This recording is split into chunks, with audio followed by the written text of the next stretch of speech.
Hey everyone, click the link in the upper corner right now to subscribe to Democracy Docket's free newsletters to stay up to date on the latest voting rights and democracy news. In lawsuits across America, Republican officials are arguing that otherwise eligible voters should have their ballots rejected for technical mistakes. This is Defending Democracy, a weekly podcast from Democracy Docket. We're your hosts. I'm Mark Elias. And I'm Paige Moskowitz. Let's get started. Every election, tens of thousands of ballots are rejected because of voter registration issues. A voter went to the wrong polling location. There was an issue with the ballot itself. But among those rejections are ballots that are deemed ineligible because of minor mistakes or technical mistakes that a voter made that doesn't impact their eligibility or compromise the ballot in any way. Yeah, and what's really bad about this is, we talk about these minor mistakes or technical errors, and honestly, though they are oftentimes blamed on the voter, it's not even clear they're always the voter's mistake. Like, take for example, when a voter signs their absentee ballot envelope and an election official says it doesn't match. Well, is that really the error of the voter? Or is that really the error of the person doing the matching? Or is it frankly just an error in the design of the system? So it's important that we keep in mind that, as you say, Paige, these are otherwise lawful ballots. There is nothing about the voter. The voter is eligible. The voter is registered. The voter is entitled to have their ballot cast and counted, and yet they get completely disenfranchised by this. But Paige, it would be bad enough if this were just something built into the system. But the fact is, Republicans are spending money, and I mean real money, millions of dollars in litigation and in efforts to pass new laws to trap these voters. They don't want these ballots counted. And that is right now one of the biggest hidden fights for democracy that's going on, because everybody sees it when there's a long line. Everybody sees it when there's a poll closed. But oftentimes, you don't see it when these ballots are not counted, and Republicans are counting on that. And Mark, this is really a widespread issue across the country. It doesn't impact one specific state, one type of voter. We see it time and time again in major states like Wisconsin, Pennsylvania, North Carolina, Texas. So I want to walk through a couple of examples so people can really understand really how nefarious these ballot rejections can be and what the Republican Party is doing to try to make sure that these votes don't count. So starting in one of our favorite states, Wisconsin, there Love was Wisconsin. Love you Wisconsin. love It's very Wisconsin. cold, but I love Wisconsin. We talk about it all the time because it is a battleground state. Republicans love to attack voting rights in the Badger State. But there was a recent court victory, which may not sound like a victory to everyone because the court standardized what information is needed to determine what constitutes a complete address on a witness certificate for an absentee ballot, which sounds really technical and maybe not that important. But Mark, this is actually a really big win for voters. Oh, this is an enormous victory for voters. And it may sound technical, but everybody out there, now is the time to turn up the volume here, because this is something you're going to want to know if you care about free and fair elections in the country, if you care about the close election results that we're almost certainly going to see in Wisconsin in 2024. And frankly, if you just care that voters don't have their ballots tossed. So Wisconsin, like a handful of other states, doesn't just require people who vote absentee to fill out a ballot, put it in an envelope, sign it, and send it in. They actually, in addition to that, require the voter to have a witness. Now, why you need a witness to fill out an absentee ballot, makes no sense. No state should require a witness. But in Wisconsin, they require the witness not only witness this process, but also complete a certificate in which they put in their own address. So not only does a witness have to witness this and sign that they witnessed it, but they have to fill out a certificate that includes their own address. Well, as you might imagine, these witness certificates wind up with all kinds of technical problems. For example, let's say that you and your spouse live at the same address, and your spouse has filled out their ballot and they've put in their address and they've signed it, and now you witness it. You might just put in your certificate address, you might just put same as above or same as voter, right? And Republicans have been trying to get those ballots not to count because of the witness certificate. Let's say, for example, you witness someone's ballot and you are sitting in Milwaukee, Wisconsin, and you put for your address, you put your street address, you put Milwaukee, and you put Wisconsin, but you don't put the zip code. There has been literally a fight in which Republicans are trying to get those ballots not to count, or where you don't put the postal abbreviation WI, or at colleges you may put the name of the college but not the street address of the dorm. I mean, there's a million ways that this comes up, and we have seen an effort in court on both sides. And in full disclosure, my law firm is involved in trying to make sure these ballots do count. But we've seen sort of hand-to-hand combat in court over what has to be included in the witness certification in order for it to count. And just so you know, this is not a minor thing. A legislative audit bureau in Wisconsin, and by the way, the legislature in Wisconsin is controlled by Republicans. So this is a Wisconsin Legislative Audit Bureau report after the 2020 election, the last presidential election, found 7% of absentee ballots contained some type of incomplete address issue with the certificate. So that is totaling tens of thousands of votes. I mean, this is not a handful of votes here and there. We're talking about margin difference kind of numbers here. Like I said, there has been a back and forth, in part because, Paige, as we know, there is not an even distribution of ballot rejections for these kinds of things. We know that when we have high levels of absentee ballot rejections for things like witness certification, it disproportionately hits young voters versus older voters, and it disproportionately hits minority voters over white voters. And that's why this is so important. This recent court decision said that as long as the clerk or the election official can determine where the witness is, if they say Milwaukee and they don't put Wisconsin, it's pretty clear they know where to find them.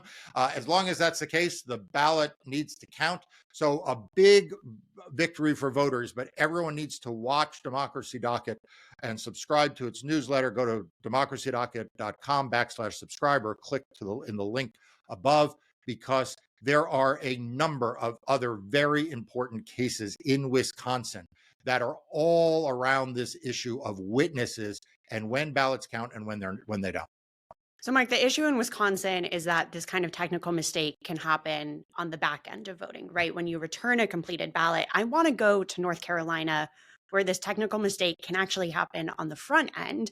And specifically, when you are a new voter in North Carolina, you go to a polling place during early voting, you use same-day registration to register to vote and then to cast a ballot. But there's a new process that Republicans just enacted with a new law, SB 747, that sets up almost a trap that will make it so some voters, when they cast a ballot, that ballot won't count, and they won't know that that ballot doesn't count. Yeah. You got to at some level marvel and give credit to Republicans for finding ever new ways to create traps to disenfranchise voters. And this one in North Carolina really is ingenious. It is evil, but it is ingenious, because what they said is that when you do same-day registration, and Paige, what do we know about people who do same-day registration? This is pretty much true nationwide, but especially in North Carolina, it's young voters, it is voters of color, it is new voters who are casting a ballot for the first time. Right. It's people casting ballots for the first time. And who are those? As you say, they are overwhelmingly young. They are disproportionate minorities. So Republicans, because they didn't feel like voters. We should say it's student voters, which is an especially big issue in North Carolina. Given that's right. North Carolina has as many colleges and universities as per person as just about anywhere other than New Hampshire. And so it's a huge portion of the electorate. And Republicans didn't think they could get rid of same-day registration entirely. So they came up with this system where when you same-day register, the county sends a non-forwardable piece of mail to the address that you list as your same-day registration. And if that non-forwardable piece of mail gets returned to the county as undeliverable, your ballot doesn't count. But here's the kicker. They don't tell you your ballot didn't count. They don't ask you whether or not you in fact, to confirm that you live at that address. And we know that about a third of the returned pieces of mail that come back in this postal service system of non-forwardable mail, we know that about a third of them are the error of the Postal Service. It's the USPS just getting it wrong. So the state of North Carolina, the Republicans there created this system where you would have a high false negative rate of people having their ballots not count, but they wouldn't be told. Think about the ultimate indignity, insult to voters, right? Is that they go through the trouble of registering, they go through the trouble of voting, only to then not be told that their ballot didn't count. Well, again, another case that my law firm was involved in, we brought this to court. We won a preliminary injunction, and the court ordered that North Carolina can't enforce this law until it comes up with a system to provide same-day voters who fail the address verification process with the opportunity to be notified about that and to be heard and potentially cure it before having their ballot tossed down and being removed. So essentially, the court said, look, this law is unconstitutional. We're not going to let you enforce it until you come up with a system to notify these voters. But Paige, guess who, again, spent money in hiring lawyers, sending them to court to defend this law? The Republican National Committee. Yeah, I mean, it's really amazing that, the RNC is raising money from donors, and they are spending ever more larger sums to use these funds to disenfranchise voters. I mean, it's one of the worst kept secrets, but it has not broken through in the mainstream media in a way that it needs to. Democracy Docket just did a report page, and maybe we can make sure there's a link to that report in the show notes that I really recommend people look at, because one of the statistics there that I think really everyone needs to internalize is how many cases the Republican National Committee and the other Republican committees wind up being involved in anti-voting litigation. So imagine there is a pool page of total anti-voting litigation, right? Because there are lots of groups that want to make it harder to vote, right? You've got the Cleta Mitchells of the world, you've got the constellation of right-wing groups, the Leonard Leos, right? You got all those things. But one of the things that I thought that Democracy Docket did that was super smart was it said, what percentage of that sort of anti-voting litigation pot, how much of that is these third wing shadowy groups, and how much of it is actually the Republican Party? And what you find is that in 2021, which by the way was, the Republican Party was not exactly standing for sunshine and roses in 2021. This is after January 6th. In 2021, the Republican Party accounted for 25% of all of the bad voting cases, right? The anti-voting cases. By the time you get to 2023, it's 68%. Like, they are coming to dominate the field of anti-voting litigation. And Paige, it's not something we hear in the media, because the media wants to tell this story that somehow Republicans learned their lesson from 2020 and now they are in favor of getting out the vote and early vote and vote by mail. They've got some catchy phrase that they use, but it's not showing up in courtrooms. Yeah, they have this whole new program now called Bank Your Vote, in which they're encouraging people to vote early and vote by mail, while at the same time trying to dismantle those same systems of voting. Yeah, but they get away with it. Like, why isn't the mainstream media focused on this? Why do they give them press coverage every time they say, oh, we're banking vote and we have something different? It's really upsetting. What's also really upsetting is the laws Republicans are passing and putting in place to make voting harder. And this North Carolina law is the perfect example. So like we said, this new law, SB 747, went into effect last year, where you have the one piece of undeliverable mail that could cause your ballot to be rejected. To be clear, North Carolina had a system in place already to check for a voter's address when they registered to vote. The old system was that they would send two pieces of unforwardable mail. If both of those pieces of mail came back as undelivered, then there may have been a challenge to a voter's ballot, and the voter would be notified and have the opportunity to defend themselves to make sure their vote counted. To be clear, Republicans passed this law to make it harder for someone to come and defend their voter eligibility and say, I have a voice and my vote should count. Yeah. Look, I've said this before, and I've written about this for Democracy Docket. Republicans don't win majorities anymore. They cannot compete if everyone's allowed to vote and have their ballot counted. And so they do a lot of things to make it harder to vote, but they also do things to make it easier to cheat. And one of the ways you cheat is you have people go through the theater of voting only to throw their ballots out based on bad data. Another state that has a perfect example of this is Pennsylvania. Mark, we spent a lot of time in 2022 talking about undated and wrongly dated mail-in ballots in Pennsylvania. And naked ballots. And naked And ballots. naked Don't forget ballots the in naked 2020. ballots. Yes, Pennsylvania mail-in voting has had a lot of issues. And by issues, we mean technical mistakes that Republicans love to exploit to reject people's ballots. And it has really come to a head over this undated and wrongly dated issue for mail-in ballots. So to be clear, these are mail-in ballots where a voter forgot to handwrite a date or wrote the wrong date, like wrote their birthday or the day of the election instead of the date they filled out their ballot. The ballot was returned on time. The election office has it. They know it was returned on time. They know it's an eligible voter. But Republicans want that ballot to be rejected because the voter wrote the wrong date on the outer envelope. Or left the date out. I mean, the truth is this dating thing is just really peculiar. I mean, why, what is that date doing?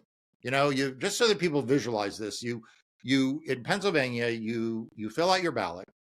You have to put it inside an inner envelope, which is blank. That then goes inside an outer envelope, which we're about to talk about. But remember, the naked ballot thing was people not putting their ballots in the inner envelope, just putting them right in the outer envelope. Why those ballots should be rejected, another mystery that we have tackled before and which makes no sense. But now let's assume the voter knows they put it in that inner envelope, which is blank, and then put it in the outer envelope, which is also sealed. And on the outer envelope, they then have to sign their name, and then there's a place for a date. Now, what on earth is that date line doing? Because as you point out, the county's date stamp when the ballot is received. So we know when the ballot was sent out, because the ballot was sent out by the county, and they have a record of that. We know when the ballot was returned because the county is date stamping when it's returned. So the date we're talking about now is what does the voter fill in that date? And in some counties in the past, they would take any date. Like you could put your birthday, you could put a date in the future, you could put a date in the past. There's questions about whether no date is a problem, misdating is a problem. I mean, look, some people look at that date and they're like, maybe I should put election day, because after all, that's the day that I want to make sure the ballot is counted by. This is no small thing, by the way, because over 7,600 ballots were rejected in the 2022 election, the midterms, for this reason in just 12 counties in Pennsylvania, and they have got 67 counties. And we know 2024 will be, bigger turnout than 2022. So this is not a small thing. Again, in a state where elections are decided by very small margins.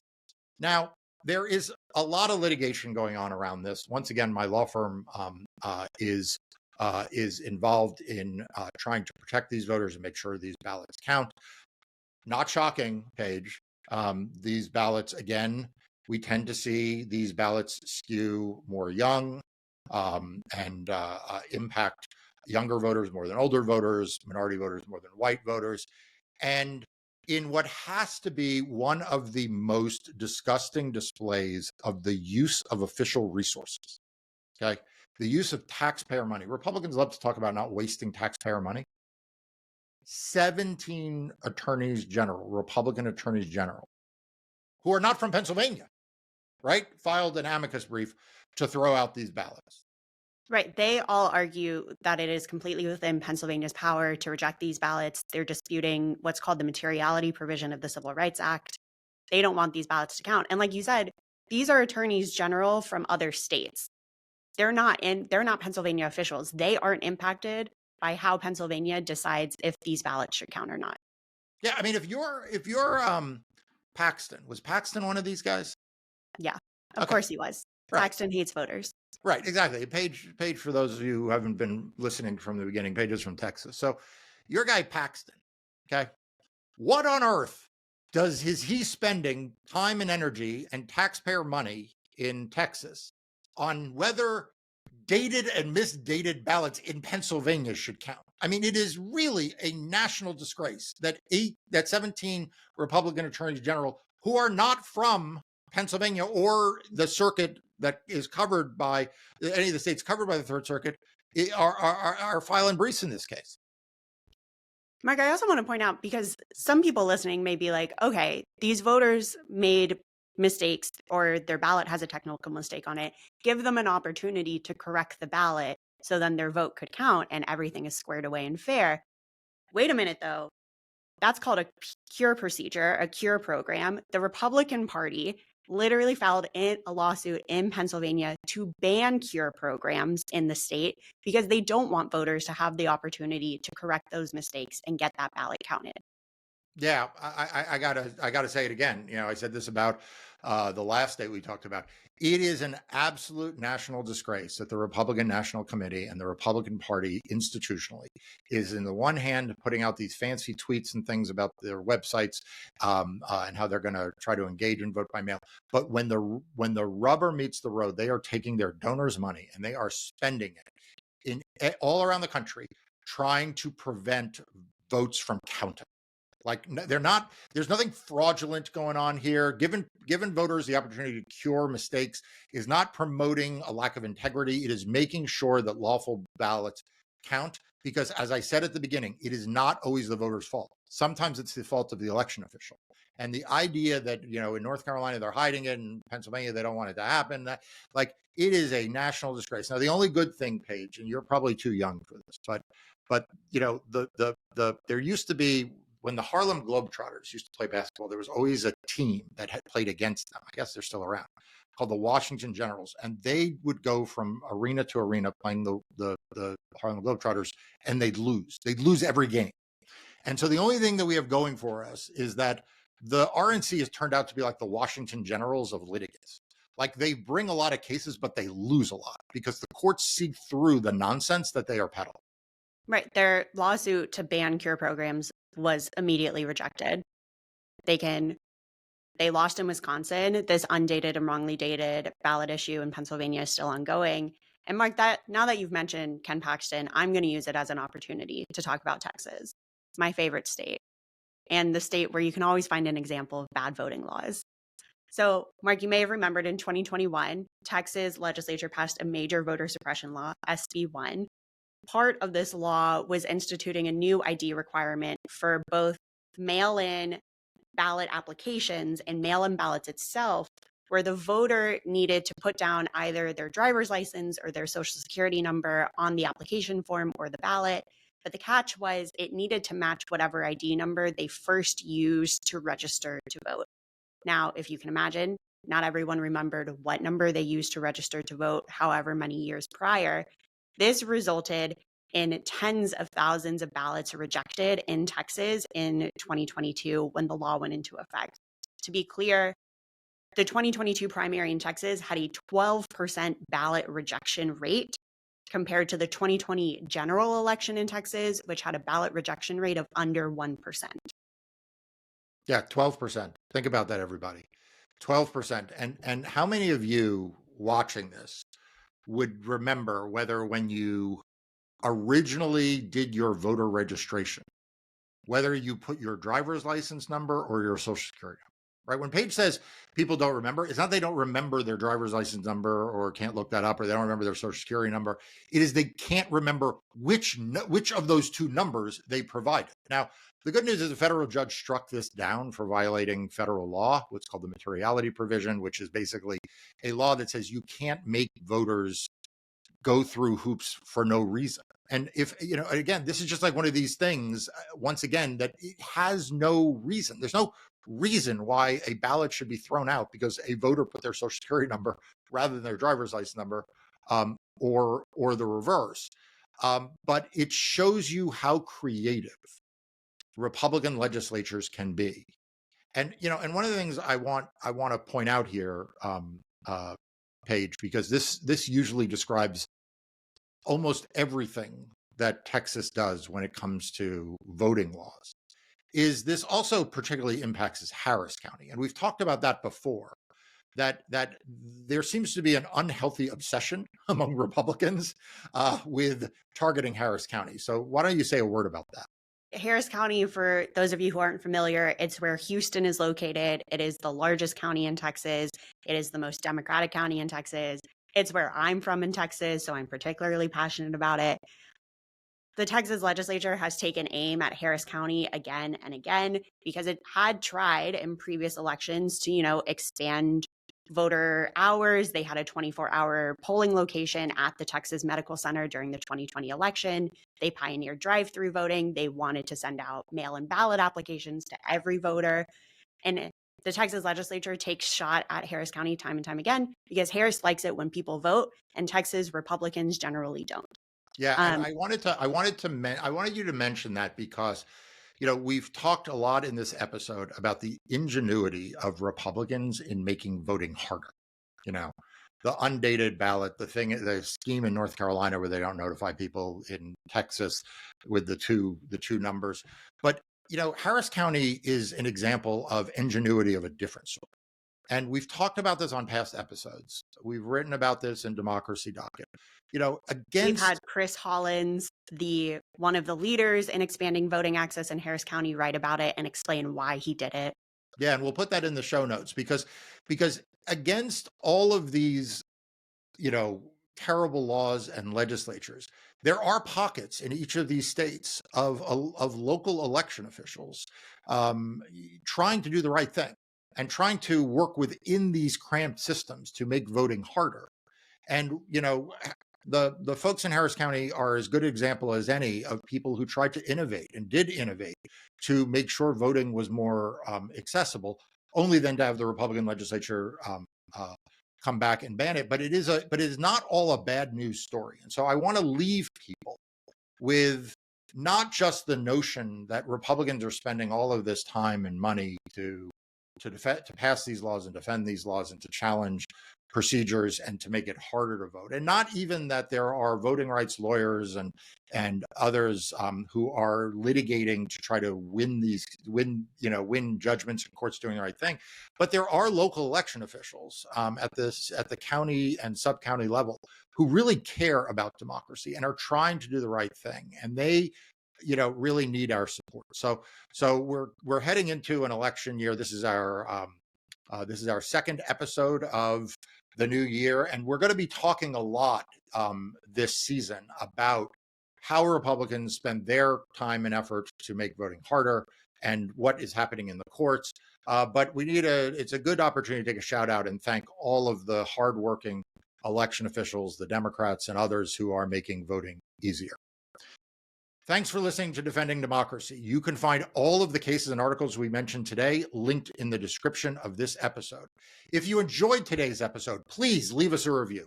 To find out more and stay up to date on the latest voting rights and election news, visit democracydocket.com and subscribe to our daily and weekly newsletters. We'll see you next time.